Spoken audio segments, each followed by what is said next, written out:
Pag-usapan na rin natin, what is the top 10 reasons bakit MT-09 ang napili natin ngayon.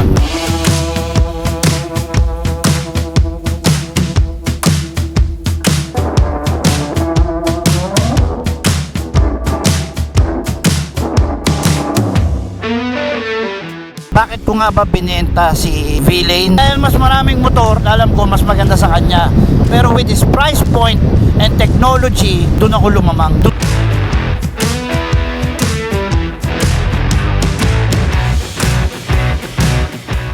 So alright mga Siwa Nation, it's not a good day vlog. Hindi tayo ngayon sa Skyway. Yes, so Skyway muna tayo ngayon. At dito may speed limit po, so behave tayo rito. At meanwhile, habang boring ang biyahe rito, pag-usapan na rin natin, what is the top 10 reasons bakit MT-09 ang napili natin ngayon. This is MT-09 2021. His name is Juan. And I think marami siyang gagawin na siyang mauuna. Kaya nga siya si Juan. So kapatid niya si Zero, the BMW, para mabuo nila ang 01. So wag na natin pahabain pa. So number 1 reason kung bakit MT-09. So alam nyo naman na ibenta na natin si V-Lane. Kapag lumaan natin si V-Lane agad, Tracer 2020. Ko siya na-acquire pero 2019 model. So bakit ko nga ba binenta si V-Lane? Kasi nga guys, lumabas yung bagong Tracer sa market. So definitely, pag dumating sa Pilipinas yun, bababa ang presyo ng mga Tracer na second gen. Bago pa mangyari yun, naibenta ko na siya agad. So 625 ang bili ko doon, cash in Y-Zone in Ortigas. Pero naibenta ko siya ng medyo mababa. Pero doon papasok yung first reason kung bakit ko kinuha sa MT-09. Dahil halos konti na lang idadagdag ko from Tracer to the new MT-09. Dahil ang new MT-09 is 629,000. So konti na lang kasi 625 ko nabili si V-Lane. So alam nyo na yun, do the math na lang. So siya yung first option talaga pag na-release si V-Lane. That's the number 1 reason kaya na tayo ng MT-09. Dahil nga yung price point niya with his new technology and new power, new engine, new weight, new ergonomics, hindi nakalayo sa Tracer. So malamang sa malamang yun ang kukunin natin. So ito na nga, si Juan, nakuha na natin. So that's the number 1 reason. Mas mura siya kumpara sa ibang motor with his specs. Para katulad lang dati ng MT-09. Ang ganda ng specs pero mura lang. Mababa presyo niya para sa ganong specs. Like yung 2018 or 2019 MT-09 is around 567 with traction control and power mode. Meanwhile, Z1000 is 680 just for all-ins, no traction control, no power mode. Malaki lang yung makina niya. So obviously, mas mura si MT-09. So si MT-09 ang mapipili talaga versus sa level na yon. And now, lumabas noong 2021, mas marami siyang mas malulupit na specs versus dun sa mga kasabayan niya na mas mahal. So talagang ito. This is the bike for this quarter. Ito ang bike, ito ang motor. MT-09 2021. So solong-solo niya yung kategory niya. Walang kayang tumapat sa kanya. This is specs, new looks, and price. Diba? So yun yung number 1 reason. Number 2, ergonomics. Ano nga ba yung ergonomics mga Kasiwa Nation? Ergonomics, nandyan po yung riding comfort, yung weight, yung design ng motor, tsaka yung materials na ginamit pang design ng motor. So marami yan, 3 section agad yung ergonomics. So syempre, first, ergonomics A is yung riding comfort. Yan, ang ganda ng comfort niya. Diba? Tapos yung foot pegs niya, adjustable, pwedeng gawing aggressive. Pag ayaw mo naman aggressive, pwede mo naman ibaba. So dun pa lang, okay na yun, plus factor na yun. No need to upgrade rear set kasi as it is, as a stock, pwede siya maging aggressive. So talagang dinesign din siya para makapag-enjoy ka talaga sa racetrack. So yun yung riding comfort niya. Tsaka yung manibela niya, kung mapapansin nyo, mataas tong riser. Saktong-sakto lang talaga siya. Hindi katulad ng previous version, medyo nakasubsob ka pa. Ito, upright ka talaga. Tsaka yung height and weight, bagay na bagay sa typical Pilipino. Typical Asian. Mababa yung seat height, magaang. Sobrang gaang. Alam ko 700 grams lighter or 400 grams lighter sa previous version. But believe me guys, that 700 grams or 500 grams goes a long way, lalo na sa long ride. Saka yung 700 grams na yun, kung nasa chassis naman nakalagay, malaking bagay talaga yung mababawas na yun. So mas magaang talaga siya. Sa ergonomics, 3 agad na pag-usapan natin. Riding comfort, yung weight, saka ito, yung materials ng plastic niya. Dahil nga, latest model siya, hyper naked. So bagong kategory lang to, parang kailan lang nagbukas tong hyper naked na to eh. Goal ng hyper naked is all about having fun, torquey, acceleration, tapos yung looks niya almost bare naked. So si MT-09 2021 Hyper Naked talagang halos wala ng fairings. Ang fairings na lang sa kanya sa headlight tsaka yung sa tangke. Pero beyond that wala na. Halos hubad na. So talagang nakakatulong siya sa dagdag na bawas weight factor tsaka new looks mga Kasiwa Nation. Hubad na hubad. Talagang naked pinatunayan nila. So yun yung tatlong section ng ergonomics. Number 2, the ergonomics, yan kaya ko siya pinili. Pinag-isipan ko kasi maigi talaga bago ko tukutin. Dahil mas maraming motor, alam ko mas maganda sa kanya. Pero with his price point and technology, doon ako lumamang. Doon ko siya napili. So number 3 na nagustuhan ko sa kanya, kaya ko rin siya pinili, yung power. Previously, the old MT-09 only has 849cc. Meanwhile, this MT-09 2021 has 890cc that produces 117 or more horsepower. Yung nakaraan kasi 114 lang yata o 112 power yung nakaraan. So that 3 horsepower, malaking bagay po yan. Tsaka yung displacement na 50cc difference, malaking bagay po yun, lalo na sa mga high RPM level. Kasi sa high RPM, dun mas nababasa yung torque tsaka yung horsepower.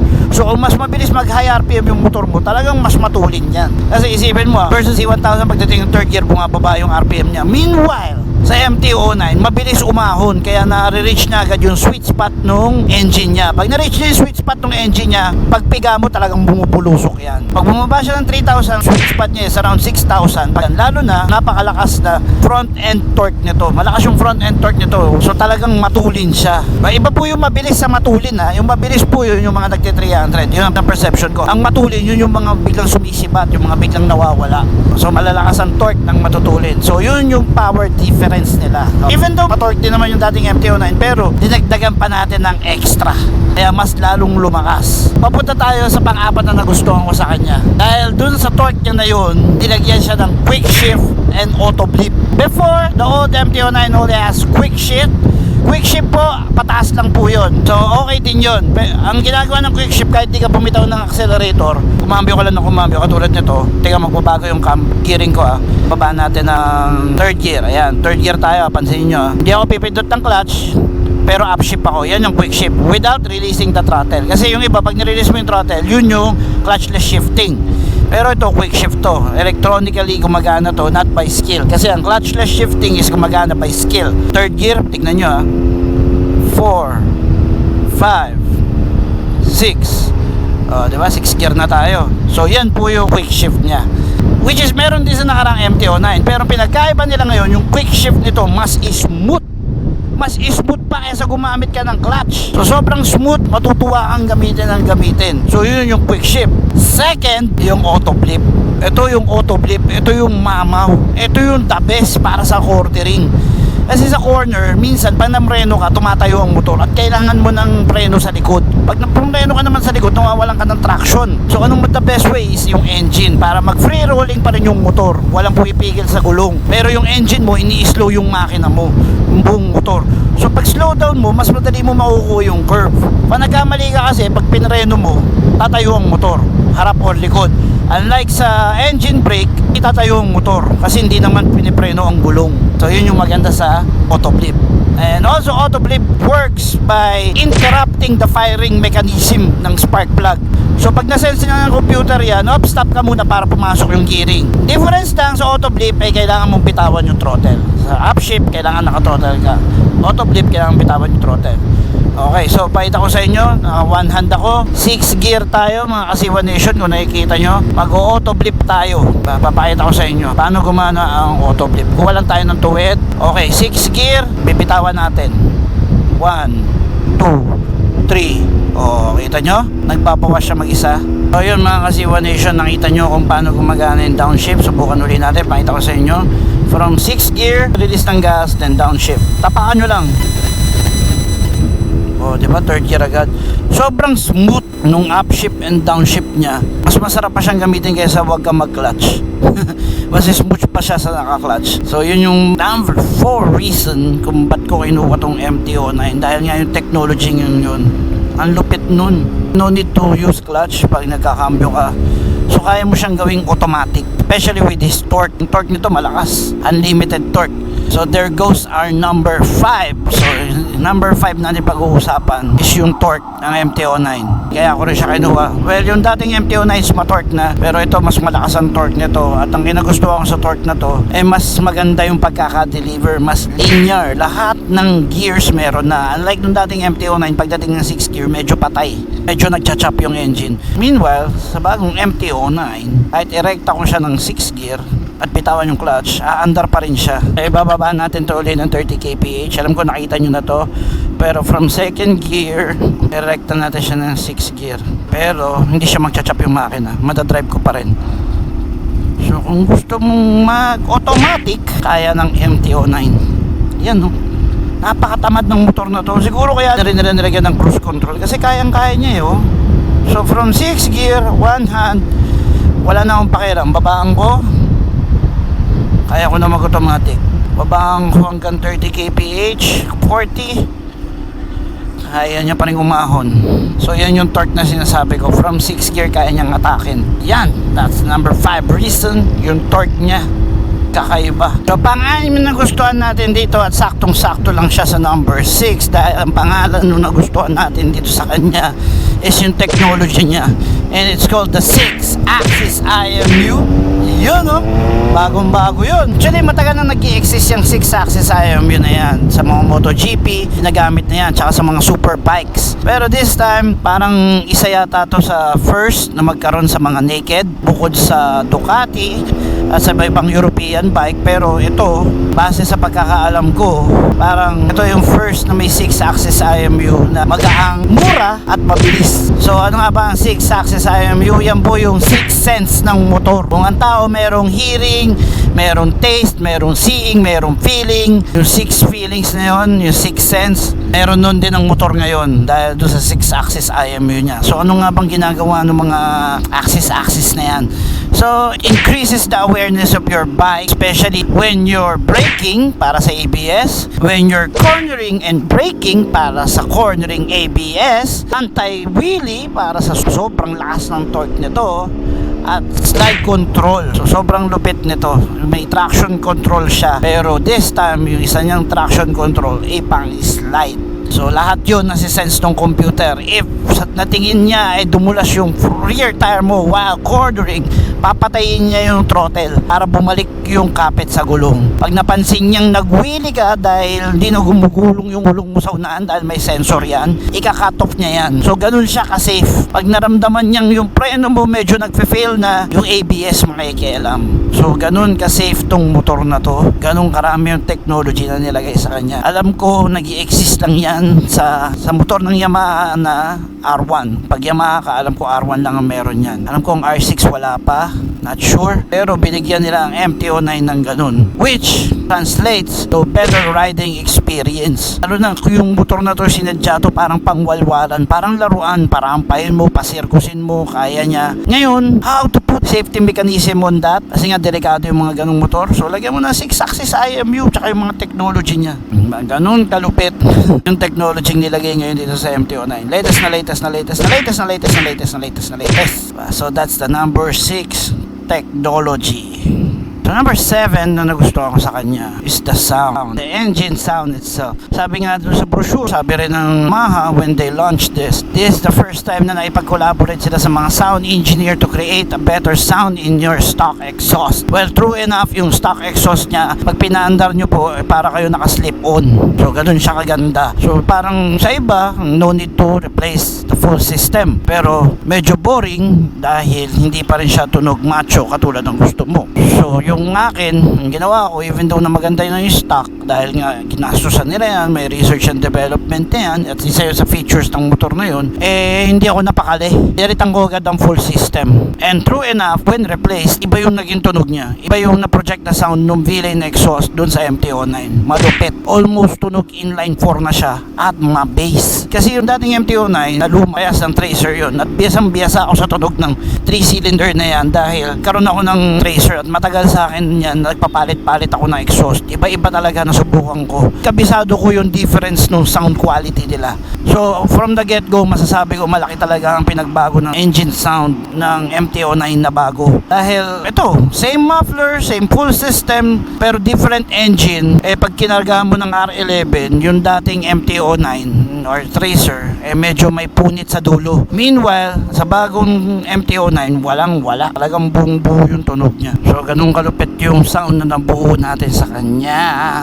Replace natin siya ng full system. Yung dati kasi medyo may punit. Ngayon, kahit high rev, buong-buo, painggan nyo to. Diba? Buong buo, tsaka hindi na siya mabackfire. Nakaraan, mabackfire pag pinalitan. Hindi mo pa siya i-black off plate. Ito, binala ko plate, mabackfire, pero yung backfire niya hindi tunog binabaril. Yung backfire nito medyo mabait-bait. Mabase pa rin yung tunog ng backfire niya. So sa sound, yun, isa yung sa reason kung ba't ko siya nagustuhan. At nandito tayo ngayon, JP Rizal, kung nasaan dito tayo magtatrabaho ngayon. Dahil dito na ang 01 Moto Caloocan. Mapapansin nyo, ginagawa siya ngayon. So kulay pa lang ang nabubuo natin dito. At hopefully interior na. So mamaya tuloy pa natin yung tatlo pa natin kulang. So yun mga kasiwa nation, naputol tayo sa number 7. Pero itutuloy natin yung ngayon yan. Pero ganito ang buhay ng 01 Moto. Vlog, trabaho, bahay, ride. Yun lang ang ginagawa natin. So ngayon, ito, nakita nyo yung Caloocan branch natin. In the making, 15 persons yung gumagawa at talagang minamadaliin natin yan. At sana supportahan nyo. At dito lang naman kami sa JP Rizal, sa ilalim na LRT, kanto ng 8 Ave. Pinaka-landmark is yung China Bank. So, madali lang naman hindi kami makita. Sa mga customer, sa mga willing sumuporta, maraming salamat tayo in advance. At tara na, ituloy na natin yung 10 things na gustuhan natin sa MT-09. So ayun mga kasiwa nation, na-miss ko yung buhay empleyado kasi empleyado lang ako dyan sa Caloocan. Joke lang. Kasi na-miss ko lang yung mga namamasukan ka uli ng malayo sa bahay mo. Kasi yung shop ko sa Parañaque, malapit lang sa bahay namin yon. So ngayon, na-miss ko lang yung namamasukan at umuwi at bumabiyahe. So ngayon, kaya rin ako natuto mag-vlog dahil ganun yung ginagawa ko dati nung nagtatrabaho pa ako. Pag uwi, mag-a-adventure muna ako. Libot-libot muna ako ng Metro Manila habang kinukwento ko yung sarili ko. So hanggang nasanay na ako magsalita kahit may nakatingin sa aking tao. So yun, sa mga gustong mag-motovlog at nagtatanong paano nga ba magsimula, well, that's the best advice na kayong ibigay para sa call center. Read yourself aloud para marinig mo yung sarili mo. Well, sa motovlog naman, mag-record ka lang na mag-record, magkwentuhan na magkwentuhan, panoorin mo yung sarili mo, then eventually masasanay ka na lang din. So that's it, pansit. So number 8 na nagustuhan ko rito is yung power modes. So meron siyang 4 na power mode. Ayan, kung mapapansin nyo, D mode 4, 4 po yan. Dati kasi 3 lang, B, A, yun lang, BA. So may 4 siya na power mode. So ano nga ba yung mga power modes na yan? Yung ibang motor kasi walang ganyan eh. Pag sakay mo, yun na sila. Ito, i-modify natin yung bato ng power. Depende sa pangangailangan ng rider, di ba? Depende rin sa riding skills mo. Like ngayon, chill ride lang tayo. Ayoko masyado bumanat. So number 4 lang tayo. So ano bang ginagawa ng power modes na yan? So kinokontrol niya yung power delivery. So pagiging responsive ng throttle, binabawasan. So ano nga ba yung dito? But responsive to kasi nga po ito ay ride-by-wire na. So it's cable-less, it's all about sensors. So ngayon, pag naka-4 siya, kung ang sensor may nakadeklara lang ng 25%, kahit ano gawin yung pigaan ng throttle, kahit gaano ka-aggressive yan, ang bato ng torque niyan is 25% only. Kunwari lang yung numbers na yun pero ganun yung idea. Yun yung prinsipyo niya. Hindi siya 100% technical, kaya ko ipaliwanag. Pero, pwede ko may kwento sa inyo, ano yung pakiramdam. So, yan, yung power mode. Parang 25%. I-gauge lang natin siya sa ganun ba? So, kasi diba, kung 100% divided by 4, so meron tayong 4 power modes. So, ang pwede natin gawing example is 25% only sa D mode 4. So, mababa yan. So, kahit nung gawin mong throttle, hindi siya magwawala ng torque, di siya sisibat agad. So, yun yung 25% niya. So, that's D mode 4. So, 4 na yan. So, try natin ngayon yung D mode 3. So yan, that's 50% of the power additional. Ito yung ginagamit ko pang city driving. Yung 4 ginagamit ko yan pag nasa mga loob ako ng subdivision para kahit magkaroon ng rider error, behave pa rin yung motor. Kasi ano to bigla mong mapiga, sisipat talaga to kung hindi ka nagko-control ng power modes. Tsaka ginawa yan para gamitin. Sayang yan mga Kasiwa Nation kung di mo gagamitin. Isa yan sa pinakamahal na upgrade itong MT-09, itong 4 power modes. So sayang yan kung di natin gagamitin. So balik tayo sa 50%, number 3. Yan, so yan medyo may talon-talon na siya. Number 4 walang ganun, ito may talon no. Pero hindi pa rin siya mag-wheelie guys, kasi may anti-wheelie at naka level 3 yun. So that's 50% of the power. Tapos yung D-Mode 2, ako nga pala Kasiwa Nation kung nagtataka kayo, na-adjust po yung power modes niya on the fly using these 2 buttons up and down. The only catch is kailangan mo pakawalan yung throttle para makapagpalit, kasi kung yung throttle di siya magpapalit so kailangan mo pakawalan para magpalit. Ayan okay. So ano yung tsura ng 75% D-Mode 2. Woo! Mas matalon Wow! So mas responsive yung throttle niya, mas matalon. Medyo nag-wheelie So that's 75% for you guys. So try natin tong 100%.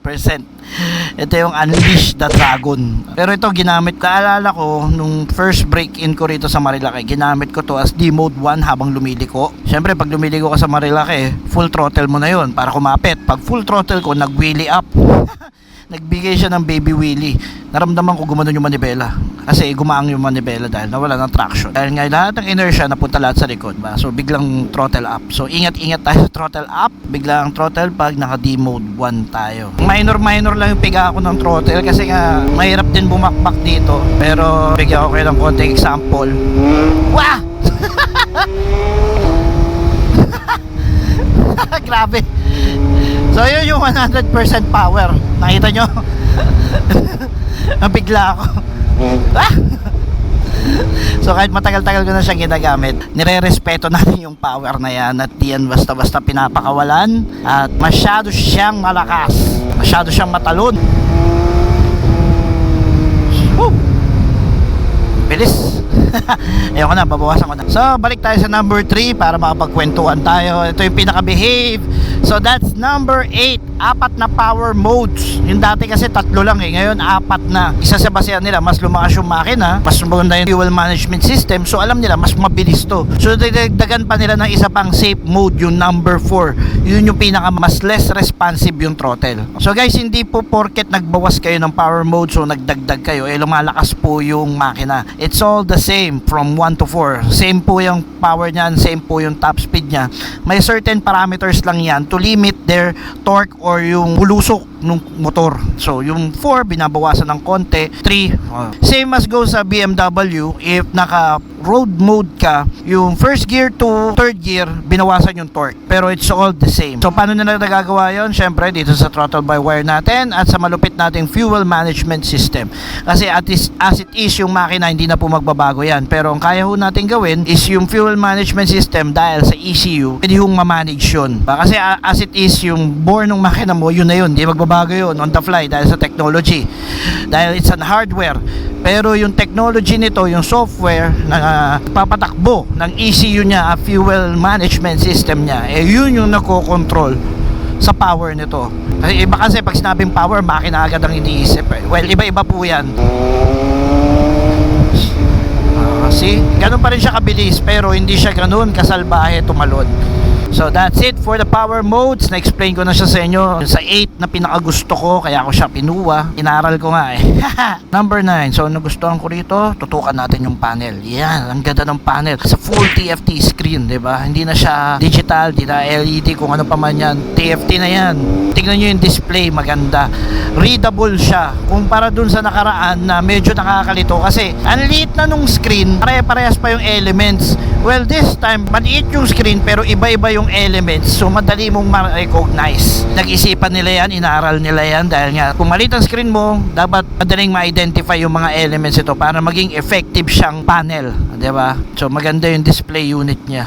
Maliit lang pero kumpleto. So number 10, syempre yung last reason bakit nga ba MT-09. Well, simple lang yung itsura. Kahit mukhang ipis yan, bago yan. At it takes time sa market bago magustuhan yung isang bagong dating. Lagi naman ganun yan nangyari na yan sa lahat. Sa R3, sa R15, sa CBR, lagi, basta bago ang unit, bagong dating, bagong muka, laging pangit yan. Well, for me, since pasok sa kategory ng hyper naked, well, yung itsura niya talagang pasok at talagang hyper naked. Bagong kategory lang naman yan sa motorcycle, yung hyper naked, kasi wala naman yan dati. So it takes time sa mga tao bago magustuhan kasi hindi nila nakasanayan yan eh. So maraming galit, maraming may ayaw, mukha raw dominar, mukha raw ipis. Well, give it some time, eventually magsisink in din sa kanila kasi yung mga design ng motor na yan, hindi yan dinesign overnight. Pinag-isipan yan, ginastusan yan ng milyon-milyon para ma-appreciate natin, di ba? Ano yan eh, sticks into your mind. Habang patagal ng patagal, mas na-appreciate mo siya. So eventually magagandahan din sila dyan. So ngayon, this is the MT-09. Panalo-panalo yung looks, gustong-gusto ko. At tara, tignan nyo yung breakdown ng buong motor.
Final verdict ko sa kanya dito sa MT-09 2021 ay talagang A-OK.